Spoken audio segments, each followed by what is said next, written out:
વડોદરામાં સંબંધોને શર્મસાર કરતી ઘટના સામે આવી। કૌટુંબિક કાકા સસાએ પુત્રવધુ પર દુષ્કર્મ આચર્યું છે। અણગઢ ગામે રહેતી પુત્રવધુની એકલતાનો લાભ લઈને તેની પર દુષ્કર્મ આચરવામાં આવ્યું। પીડિતાએ કાકા સસરા આકાશ ગોહિલ સામે પોલીસ ફરિયાદ દાખલ કરાવી છે। આરોપી ભાજપનો કાર્યકર હોવાનું પણ ખુલ્યું છે। પોલીસે આ આરોપીને પકડવા માટેના ચક્રો ગતિમાન કર્યા છે।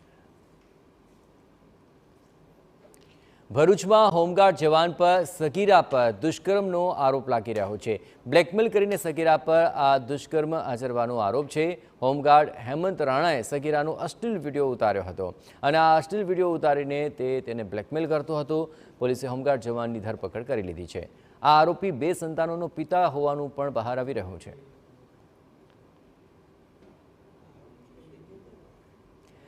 દાહોદમાં પ્રથમપુર ગામે એમજીવીસીએલની સ્પેશિયલ ટીમ પર હુમલો, જ્યાં વેજલપુર સબ ડિવિઝનની સ્પેશિયલ ડ્રાઈવ કરવા ટીમ ગઈ હતી।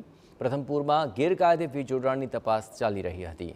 જુનિયર એન્જિનિયર અને હેલ્પર ઉપર બેટથી હુમલો કરવામાં આવ્યો। બંને લોકોને હાથમાં ફ્રેક્ચર થતાં સારવાર અર્થે ખસેડાયા। જાલોદના લીંબડી સબ ડિવિઝનની અંદર પ્રથમપુર ગામમાં આ ઘટના બની। વડોદરા મહાનગરપાલિકાની કામગીરી ફરી આવી છે। વિવાદમાં પાલિકાની સ્માર્ટ નીતિની પોલ ખોલતી તસવીરો આ સામે આવી।